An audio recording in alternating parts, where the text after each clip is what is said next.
Bismillahirrahmanirrahim. Assalamualaikum warahmatullahi wabarakatuh.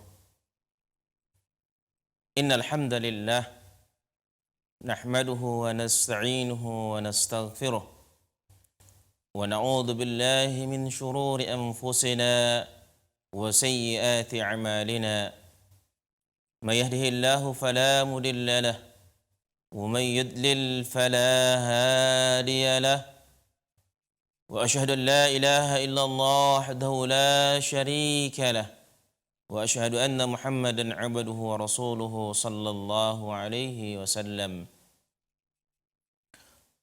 فقال الله تبارك وتعالى في كتابه الكريم: أعوذ بالله من الشيطان الرجيم.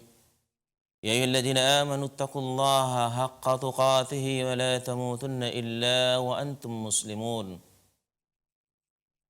وقال جل جلاله: يا أيها الناس اتقوا ربكم الذي خلقكم من نفس واحدة وخلق منها زوجها وبث منهما رجالا كثيرا ونساء واتقوا الله الذي تساءلون به والأرحام إن الله كان عليكم رقيبا. وقال سبحانه وتعالى: يا أيها الذين آمنوا اتقوا الله وقولوا قولا سديدا يصلح لكم أعمالكم ويغفر لكم ذنوبكم ومن يطع الله ورسوله فقد فاز فوزا عظيما. أما بعد، فإن أصدق الحديث كتاب الله وخير الهدي هدي محمد صلى الله عليه وسلم وشر الأمور محدثاتها وكل محدثة بدعة وكل بدعة ضلالة وكل ضلالة في النار. Kaum muslimin, ikhwani wa akhwati, pemirsa Salam TV dan pendengar radio Ar-Risalah rahimakumullah. Pertama dan paling utama, marilah kita memanjatkan puji dan syukur kehadirat Allah Subhanahu wa taala yang senantiasa menganugerahkan nikmat dan karunia-Nya kepada kita semua, yang tidak mungkin dapat kita sebutkan satu persatu dari nikmat dan karunia yang Allah berikan kepada kita. Allahumma salli ala Muhammad wa ala ali Muhammad. Marilah kita memperbanyak salawat beriring salam selagi kesempatan masih Allah berikan kepada kita. Semoga Allah sampaikan untuk junjungan kita Nabi Muhammad sallallahu alaihi wasallam, untuk keluarganya dan para sahabatnya serta umatnya yang mengikuti sunnah beliau dengan baik sampai akhir zaman. Mudah-mudahan kelak di hari akhir, di hari pembalasan, kita termasuk orang yang berbahagia mendapatkan syafaat dari Nabi kita yang mulia sallallahu alaihi wasallam dengan izin Allah Subhanahu wa taala. Amin ya rabbal alamin. Kaum muslimin rahimakumullah, pada kesempatan kali ini kita akan lanjutkan pelajaran kita, yaitu adab yang berkaitan dengan walimatul urush atau resepsi pernikahan, atau yang lebih sederhana mungkin kita katakan jamuan untuk pernikahan. Walimah disyariatkan dalam Islam bagi seorang muslim yang melakukan pernikahan pada hari pernikahannya atau setelahnya. Nabi SAW memerintahkan umat ini, memerintahkan kaum muslimin untuk melaksanakan walimah dari pernikahannya. Kata Nabi SAW, "Aulim walau bisyatin." Buatlah resepsi pernikahan, buatlah walimah walaupun hanya menyembelih seekor kambing. Walimatul urush termasuk perkara yang sangat dianjurkan dalam syariat agama kita yang mulia ini. Resepsi pernikahan sangatlah ditekankan untuk dilaksanakan. Dan resepsi pernikahan ini termasuk perkara atau syiar yang sangat agung. Tentunya setiap apa yang telah ditetapkan atau perkara yang disyariatkan dalam Islam untuk melakukannya, Islam pun menetapkan adab-adab, perkara-perkara yang harus dijaga oleh kaum muslimin untuk atau dalam melaksanakannya. Walimatul urush, aturannya, ketetapannya sudah digariskan dalam syariat Islam. Artinya, kita tidak boleh membuat walimatul urush, membuat resepsi pernikahan sesuai dengan selera kita. Sudah semestinya seorang mukmin, seorang muslim agar menjaga ketentuan, adab-adab, akhlak-akhlak yang harus dilaksanakan oleh seorang muslim yang mengadakan resepsi dari pernikahannya. Untuk apa? Kenapa harus demikian? Karena dari resepsi yang diselenggarakan itu diharapkan akan mendatangkan pahala. Setiap syariat yang telah ditetapkan oleh Allah dan Rasulnya, yang telah ditetapkan dalam Islam, bila kita laksanakan tentunya yang paling utama yang diharapkan adalah ajrun minallah. Ganjaran, pahala dari sisi Allah Subhanahu wa ta'ala. Dan ganjaran pahala dari Allah Subhanahu wa ta'ala tentunya tidak akan kita peroleh apabila kita menyelisihi dan tidak menepati apa yang ketetapan yang telah dibuat oleh Allah dan Rasulnya.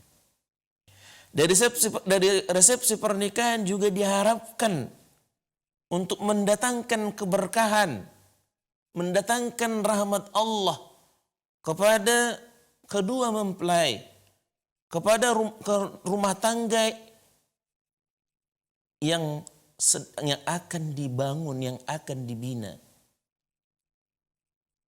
Diharapkan dari resepsi pernikahan itu dimulai dengan keberkahan dari Allah Subhanahu wa ta'ala.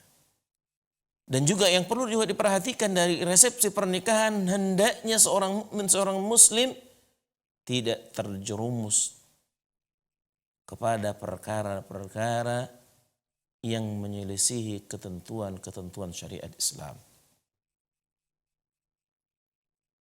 Inilah yang diharapkan sehingga syariat Islam, agama kita yang sempurna, agama kita yang mulia ini membuat aturan sedemikian rupa, membuat adab-adab, akhlak-akhlak yang harus kita jaga dalam melaksanakan resepsi pernikahan.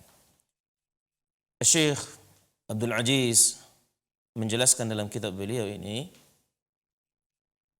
adab-adab yang harus kita jaga. Yang pertama kata beliau, niat yang benar. Apa yang kita niatkan dari resepsi walimah pernikahan kita? Yang pertama tentunya kita melakukannya karena mengikuti contoh, mengikuti anjuran, mengikuti sunnah Rasulullah sallallahu alaihi wasallam. Ini yang harus ditanamkan, diniatkan di hati kita. Kita melaksanakan, membuat resepsi dari pernikahan itu untuk mengikuti sunnah jejak yang telah digariskan oleh Rasulullah sallallahu alaihi wasallam. Juga dari resepsi pernikahan kita niatkan untuk memberikan makan kepada orang, kepada kaum muslimin. Karena tidak ada resepsi pernikahan, tidak ada walimah yang tidak mengadakan makanan di dalamnya. Justru inti dari walimah itu untuk makan. Mengundang orang, mengumpulkan orang untuk makan dan untuk tujuan memberitahukan kepada mereka akan pernikahan si fulan dan si fulana. Maka ini yang harus dijaga, yang harus diniatkan di dalam hati kita, bahwa kita mengadakan resepsi pernikahan walimatul urush untuk memberikan makan kepada kaum muslimin. Demikian juga diniatkan dari resepsi pernikahan itu untuk mencari pahala, mencari amal saleh dari harta yang dikeluarkan untuk makannya, untuk keperluan dari resepsi pernikahan, tentunya yang tidak ada di dalamnya perkara-perkara yang diharamkan, yang menyelisih syariat Islam. Maka diharapkan dari harta yang kita keluarkan mendapatkan ganjaran, mendapatkan pahala dari sisi Allah Subhanahu wa taala. Kita keluarkan harta untuk beli makannya, untuk beli peralatan-peralatan yang dibutuhkan. Kesemuanya dari harta yang kita keluarkan diharapkan mendapatkan pahala dari sisi Allah Subhanahu wa taala. Begitu juga dari resepsi pernikahan yang kita lakukan mencontoh mengikuti sunnah Rasulullah sallallahu alaihi wasallam, diharapkan dari tenaga konsentrasi pemikiran kita itu kita mengharapkan ridha Allah, kita mengharapkan ganjaran dari Allah Subhanahu wa taala, kita meniatkan untuk mendapatkan keberkahan Allah Subhanahu wa taala. Inilah yang harus dijaga, niat yang harus ada pada seorang muslim yang akan melaksanakan, membuat resepsi dari pernikahannya. Bukan hanya sekedar tujuan untuk berbangga-bangga, menampakkan kepada orang akan kehebatannya, akan kemampuannya. Bukan untuk tujuan itu kita membuat resepsi pernikahan. Begitu juga bukan untuk mencari harta benda, bukan untuk mencari uang.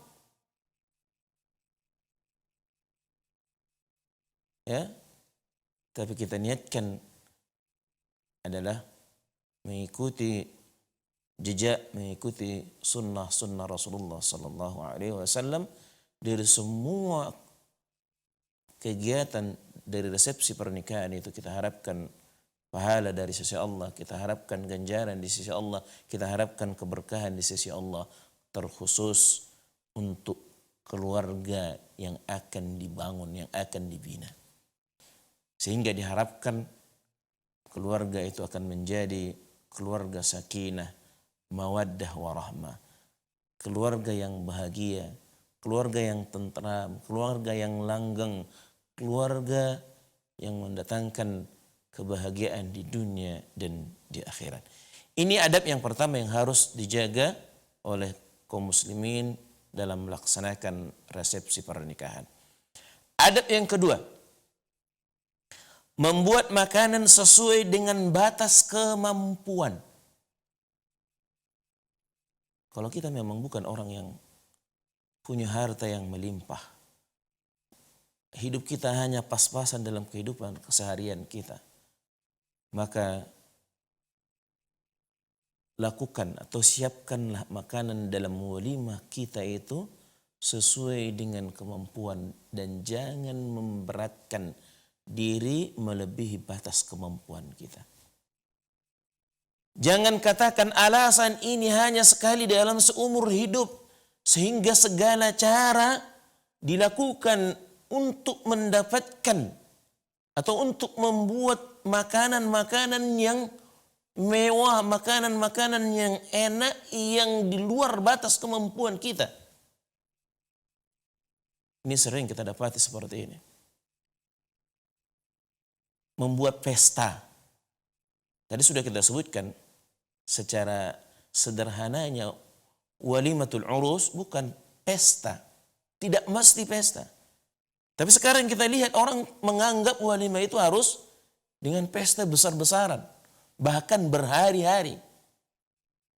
Apalagi kalau beberapa daerah yang masih memegang erat dalam pesta pernikahan mereka itu adat. Masya Allah. Benar-benar harus menyiapkan biaya yang sangat besar untuk resepsi pernikahan. Sehingga walaupun di luar batas kemampuannya mereka akan lakukan segala cara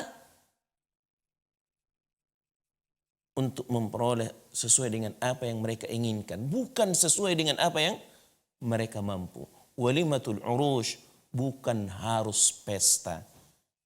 Tapi walimah urus itu adalah sekedar jamuan pun sudah dikatakan walimatul urush. Jamuan makan. Dan tidak harus mengundang orang banyak. Undang tetangga, undang kerabat kita, saudara-saudara, keluarga kita. Undang beberapa orang dari rekan kita, sudah cukup. Walimatul urush namanya.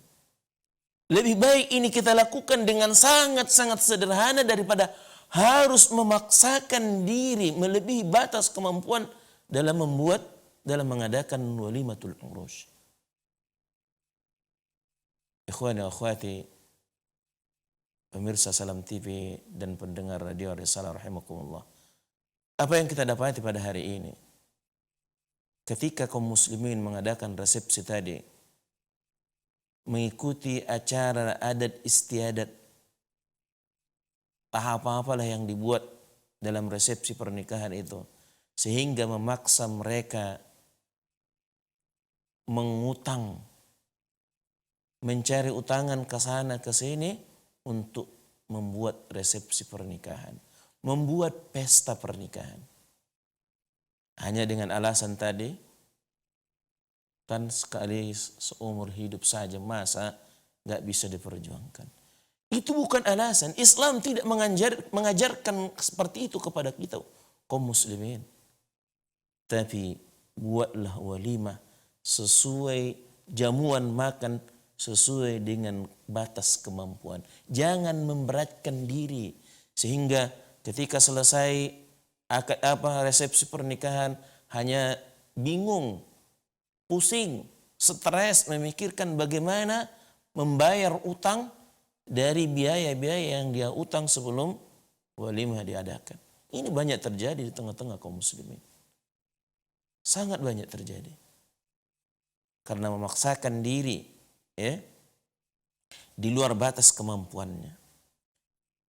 Nabi SAW mengajarkan, memerintahkan kepada kita umat ini, kepada kaum muslimin, agar hendaknya membuat walimah itu tidak melebihi batas kemampuan kita. Tidak memaksakan diri. Ini karena pemahaman yang keliru. Orang menganggap baru walimatul urush, baru namanya walimah, resepsi pernikahan kalau dengan makanan yang banyak, mengundang orang banyak. Harus dengan pesta? Enggak mesti. Kalau memang kemampuannya tidak sanggup untuk mengadakan pesta, apalagi pesta besar-besaran, cukup. Panggil kerabat kita, saudara-saudara kita, panggil tetangga-tetangga kita, panggil teman-teman akrab kita, seberapa orang, sesuai dengan batas kemampuan. Buatkan makanan. Apakah dengan makanan berupa makanan besar, kalau kita misalkan nasi, makan nasi dengan lauknya, atau dengan makanan bikin bakso atau nasi kotak, sederhana. Selama memang kemampuan kesanggupan tuan rumah yang mengadakan walimatul urs itu kemampuannya seperti itu. Kenapa harus melebihi batas kemampuannya? Ikhwani wa akhwati rahimakumullah. Lihatlah apa yang dicontohkan oleh Rasulullah SAW. Ketika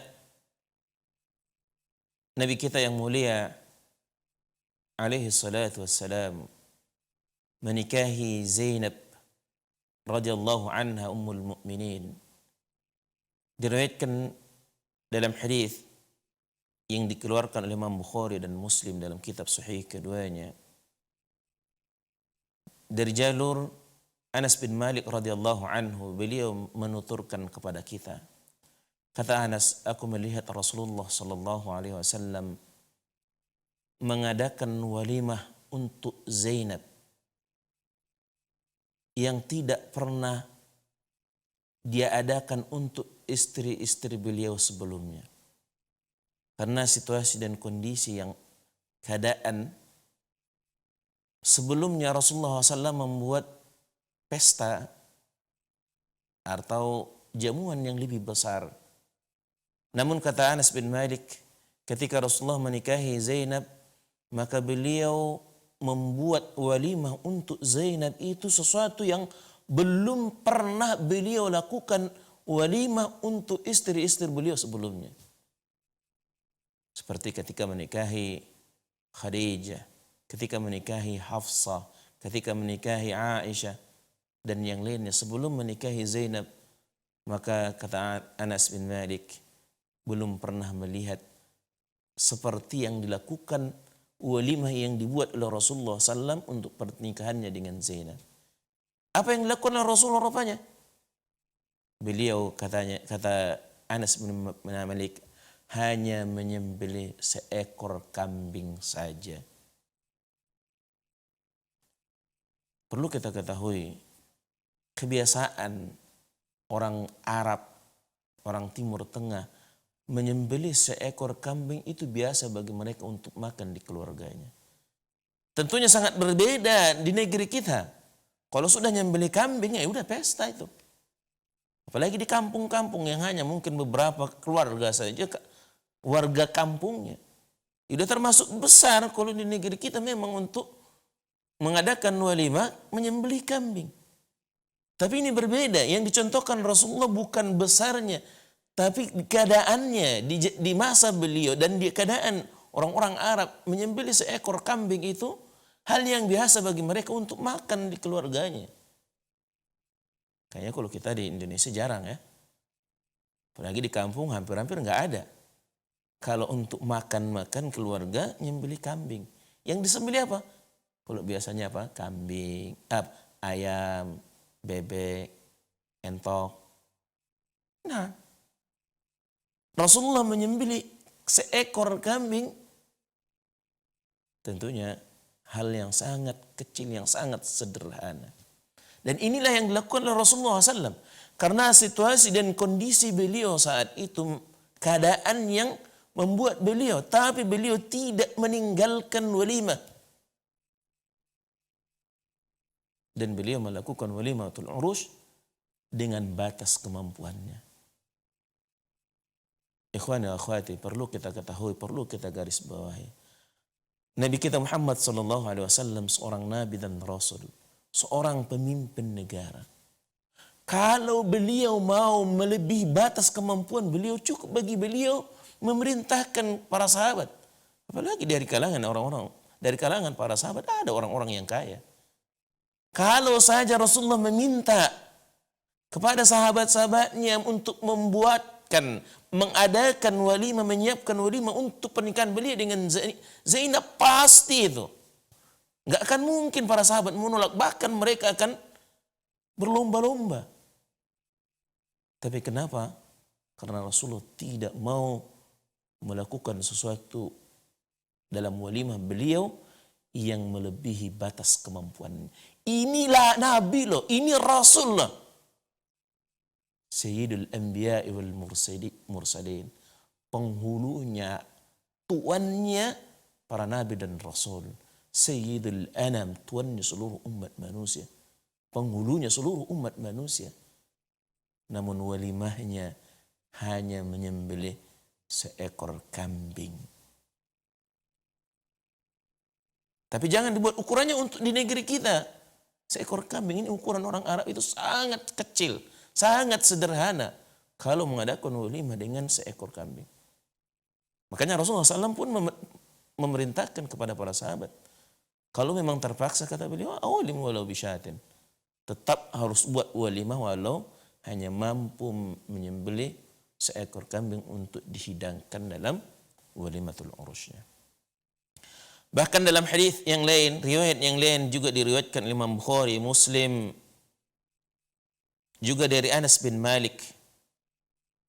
Ya. Beliau menjelaskan, Anas bin Malik menjelaskan bahwasanya Nabi SAW tidak menyembelih apapun untuk acara walimah. Untuk walimatul urus beliau, pernikahan beliau dengan Safiyah. Keadaan lebih sulit lagi, kondisi lebih sulit lagi bagi Rasulullah, di rumah tangga Rasulullah SAW. Ma'ruf ya. Nabi itu hidupnya sangat-sangat sederhana.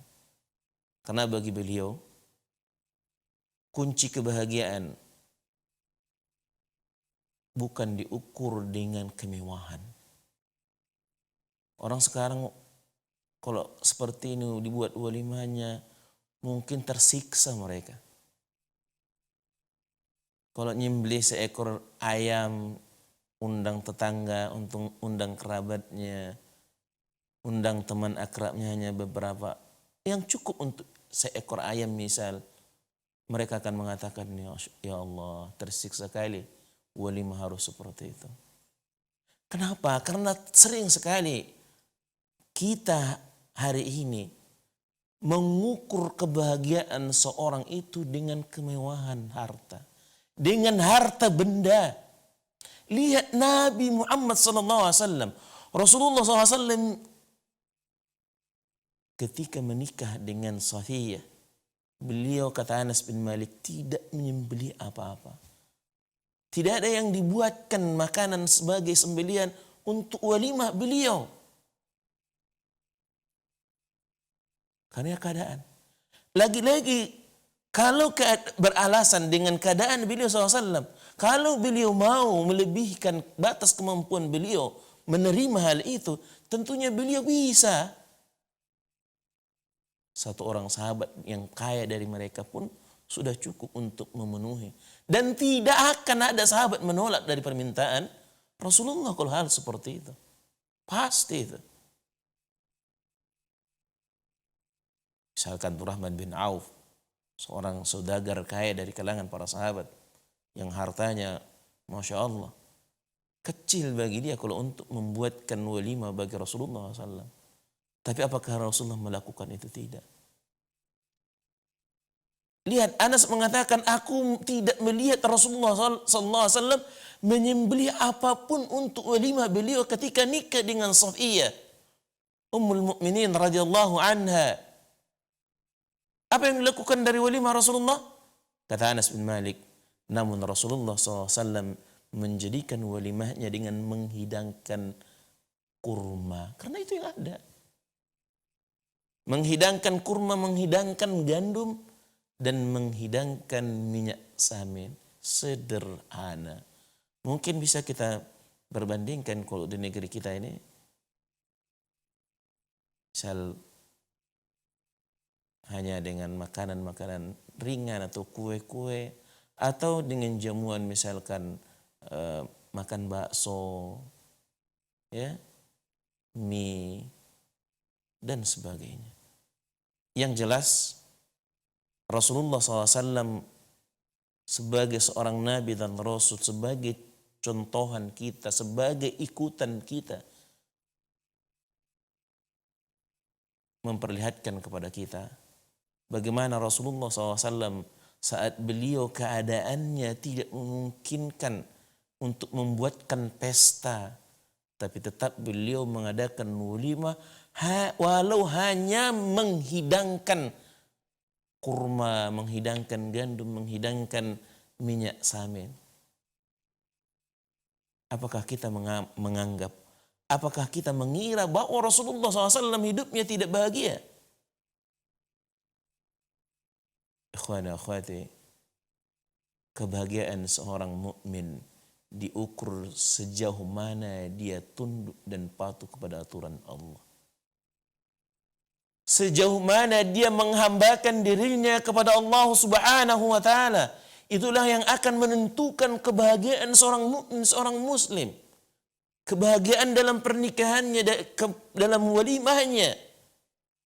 Ketika mereka lakukan semuanya dengan ketaatan kepada Allah Subhanahu wa taala, insyaallah kebahagiaan, keberkahan yang kita harapkan dari walimatul urus itu akan kita peroleh. Kemudian Syekh menjelaskan, hendaklah walimah yang diselenggarakan menurut batas kemampuan seorang sehingga tidak menyusahkan dirinya sendiri. Tadi sudah kita jelaskan apa yang terjadi di negeri kita ini. Mereka akan berusaha semati-matian lah mungkin bahasanya, demi untuk mencapai apa yang mereka inginkan dalam resepsi pernikahan mereka. Harus membuat pesta. Apalagi di beberapa daerah yang masih terikat erat dengan adat istiadat, sehingga lebih besar lagi biaya yang dibutuhkan. Kita umat Islam, kita kaum muslimin, kenapa kita terikat, kenapa kita harus tunduk dengan adat istiadat yang tidak sejalan, yang tidak seiring dengan syariat Allah, syariat agama kita. Di antaranya mengadakan resepsi pernikahan, mengadakan pesta melebihi batas kemampuannya. Ini tidak dianjurkan, ini tidak dibenarkan dalam Islam, sehingga akan menyusahkan diri kita sendiri. Maka hal seperti ini seharusnya dalam resepsi pernikahan dan walimatul urus itu harus dihindari. Adab yang ketiga, mengundang karib kerabat, tetangga dan rekan-rekan seagama. Dalam resepsi pernikahan kita harapkan ketika kita mengundang kerabat ini momen yang tepat untuk mengukuhkan, menjalin persaudaraan, menjalin kekerabatan, menyambungkan silaturahmi di antara keluarga. Makanya kalau ada resepsi pernikahan itu jangan lupa seluruh keluarga yang mungkin yang bisa akan menjangkau tempat kita mengadakan resepsi pernikahan, undang mereka. Karena kita harapkan dengan adanya walimatul urus, dengan adanya resepsi pernikahan itu seluruh keluarga berkumpul untuk silaturahmi, untuk menguatkan hubungan silaturahmi di antara kerabat kita. Dan alhamdulillah kalau ini kelihatannya memang kita lihat terlaksana di tengah-tengah kita. Bahkan beberapa hari, sehari atau 2 hari sebelum pesta pernikahan, biasanya di keluarga kita atau di negeri kita ini udah ngumpul keluarganya. Makan-makan, masak-masak. Nah, ini yang kita harapkan. Kenapa harus mengundang kaum kerabat kita? Untuk mengokohkan, untuk menjalin silaturahmi. Mungkin dengan keadaan sekarang ketika tidak ada resepsi pernikahan, jarang sekali ada menjalin hubungan silaturahmi. Bahkan antara anak dengan orang tuanya, orang tua dengan anaknya, dengan abang dengan adiknya, saudara kandungnya. Tidak terjalin hubungan silaturahmi mereka. Namun ketika ada momentum, kesempatan walimatul urus, kita harapkan mengundang mereka untuk mengukuhkan, untuk menguatkan, untuk menjalin hubungan silaturahmi di antara kerabat kita. Begitu juga ketika mengundang tetangga, ini merupakan kebaikan terhadap mereka. Apalagi kalau tetangga kita misalkan orang yang kehidupan kesehariannya penuh dengan kekurangan. Kapan mereka mendapatkan misalkan makanan yang lezat, makanan yang enak. Kalau kita mengadakan resepsi pernikahan, ada kemampuan untuk membuatkan makanan yang enak. Dan ini merupakan kebaikan yang diberikan tetangga. Dan ini juga merupakan hak seorang muslim dari tetangganya. Artinya bahwa dalam Islam itu ada hak yang harus kita perhatikan, yang harus kita jaga dalam keluarga muslim. Maka kita harapkan dengan adanya walimatul urus, kita akan mengundang tetangga kita, memberi makan mereka, memberikan kebaikan kepada mereka. Kemudian juga mengundang rekan-rekan, teman-teman, sahabat kita. Untuk apa? Kesemuanya, baik untuk kerabat, untuk tetangga, untuk rekan-rekan kita, kita mengharapkan dengan menyatunya kaum muslimin kesempatan untuk menjalin ukhuwah Islamiyah. Kita sendirilah, kalau ada teman mengundang kita, kan rasanya enak loh. Rasanya bangga kita, senang. Dan hubungan kita dengan teman kita itu, rasa cinta, rasa sayang kita dengan pertemanan dengan kawan akrab kita itu semakin erat. Dan inilah yang diharapkan dari momentum kesempatan yang ada dalam resepsi pernikahan. Makanya kita mengundang kerabat, mengundang tetangga, mengundang teman-teman.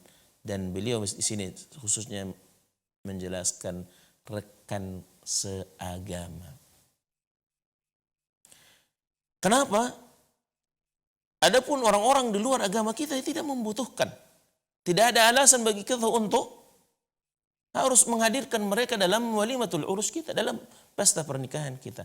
Hatta sekalipun misalkan dalam hubungan kerja mereka atasan kita, nggak perlu. Nggak perlu.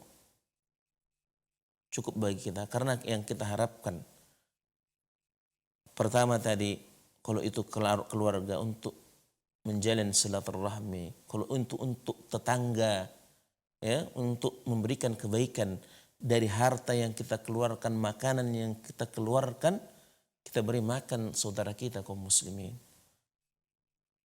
Bahkan dalam Islam Rasulullah SAW memerintahkan kepada kita, hendaklah makanan yang kita berikan hanyalah kepada orang-orang yang baik, hanyalah kepada orang-orang yang saleh. Bagaimana mungkin kita akan memberikannya kepada orang di luar Islam? Maka ini tidak ada kebutuhan. Begitu juga yang diharapkan dari walimatul urus untuk menjalin ukhuwah Islamiyah. Apa hubungannya dengan orang-orang di luar Islam?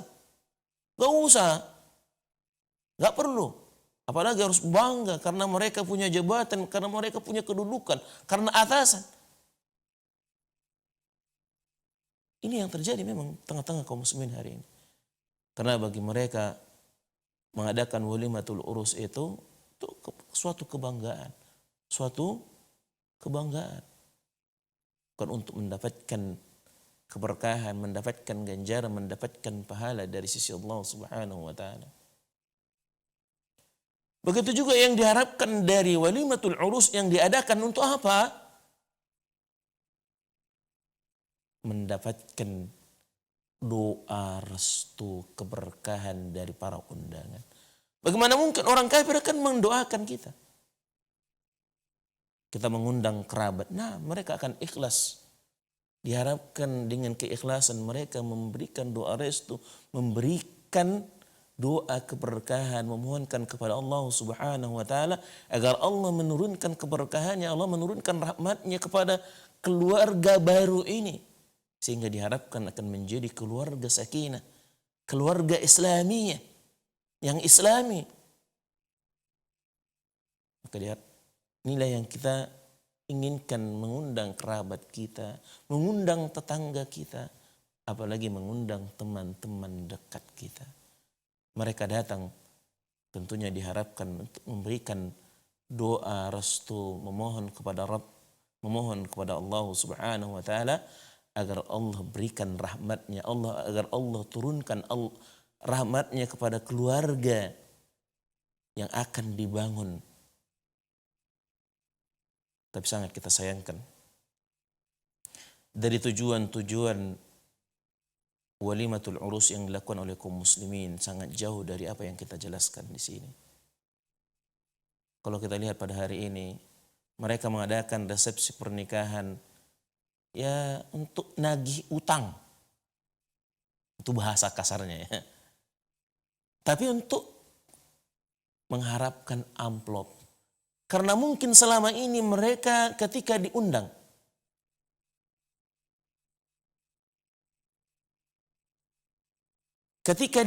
mereka memberikan amplop kepada temannya, kepada rekannya. Maka mereka mengharapkan kalau mereka mengadakan resepsi pernikahan itu kan dibalikkan. Ini Allah Akbar. Ini sangat jauh dari apa yang diinginkan dalam tujuan dalam syariat Islam mengadakan resepsi pernikahan. Bukan untuk mencari uang, bukan untuk mencari amplop. Apalagi kalau sempat mereka mengadakan tadi walimatul urusnya dengan luar batas kemampuannya dengan tujuan kan nanti amplopnya bisa untuk bayar utangnya. Kalau kebayar. Sehingga kalau misalkan tidak setimpal antara yang didapat, maka mereka akan kecewa, stres, berat. Karena sudah salah dari awal. Padahal yang paling kita harapkan dari teman-teman kita, dari kerabat kita, dari tangga kita, dari rekan-rekan sahabat kita, mereka mendoakan pengantinnya, mendoakan tuan rumah yang mengadakan resepsi pernikahan itu untuk keberkahan. Islam telah mengajarkan untuk itu. Ini Masya Allah, datang salaman, kasih amplop, makan, pulang. Gak ada tuh didoakan. Kecuali yang khusus tadi yang mungkin pas di akadnya ada doa bersama. Itu semuanya jauh dari tuntunan-tuntunan yang telah ditetapkan dalam syariat Islam. Ikhwani wa akhwati, pemirsa Salam TV dan pendengar radio Risalah rahimakumullah. Hari ini kita sudah menjelaskan dari pertemuan ini ada 3 adab yang harus dijaga bagi seorang mukmin. Harus menerapkan ini ketika mengadakan resepsi dari pernikahannya. Niat yang benar, niat yang saleh. Tujuan utama dari mengadakan resepsi pernikahan diniatkan adalah untuk mengikuti jejak Rasulullah SAW. Bukan cari amplop, bukan cari ketenaran, bukan cari untuk membanggakan diri. Apalagi mereka orang-orang yang punya kekayaan yang melimpah. Agar Masya Allah dipuji pernikahannya mewah betul. Bukan untuk itu. Tapi semata-mata mengadakan resepsi pernikahan karena memang itu telah diperintahkan untuk kita. Telah dicontohkan dan diajarkan oleh Rasulullah SAW kepada kita umatnya. Maka adakanlah resepsi pernikahan itu dengan niat mengikuti menjalankan sunnah Rasulullah SAW. Kemudian dalam resepsi pernikahan kita mengharapkan dari harta yang kita keluarkan, yang kita belanjakan itu semuanya untuk ketaatan kepada Allah Subhanahu wa taala. Kita harapkan dari harta yang kita keluarkan itu ganjaran pahala keberkahan dari harta kita. Dan tentunya juga kita niatkan dari resepsi pernikahan itu untuk memberikan kebaikan kepada orang lain, untuk memberikan mereka makan, untuk memberikan mereka, kita keluarkan harta mereka untuk memberikan kepada mereka kebaikan.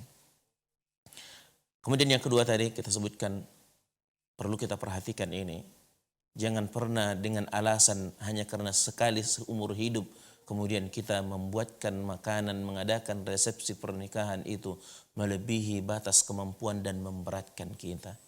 Ini tidak dibenarkan dalam Islam.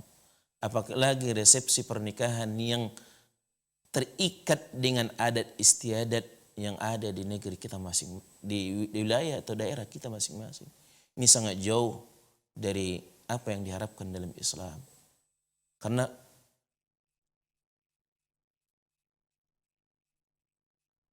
kalau kita lihat masih sangat banyak apa yang dilakukan dalam resepsi pernikahan itu sangat terikat dengan adat istiadat, padahal apa yang dilakukan dalam adat istiadat itu menyelisih syariat agama kita.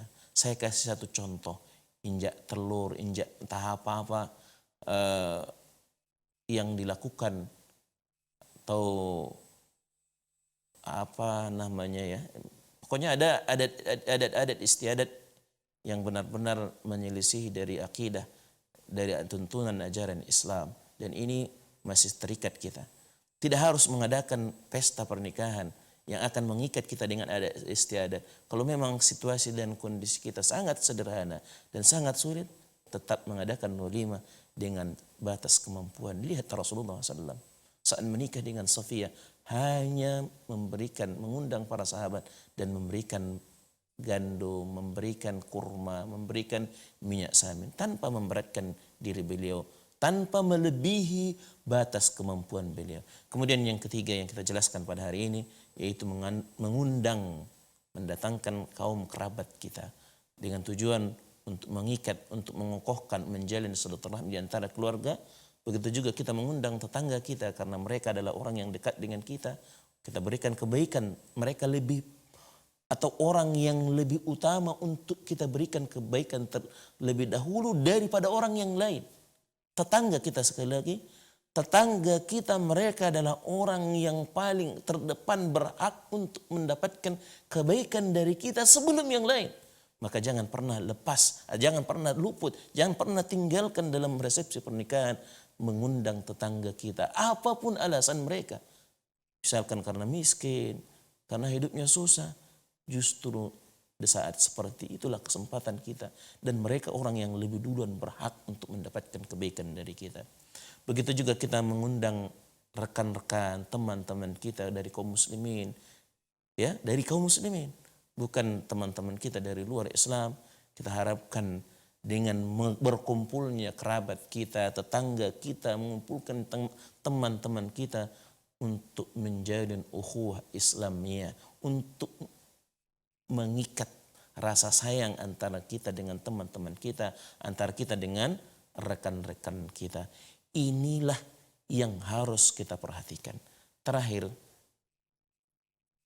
yang harus mestinya menjadi penyemangat bagi kita, bahwa sekecil apapun yang dicontohkan oleh Rasulullah Sallallahu Alaihi Wasallam sudah seharusnya, sudah selayaknya bagi seorang muslim untuk mengikutinya tanpa sedikit pun meremehkannya.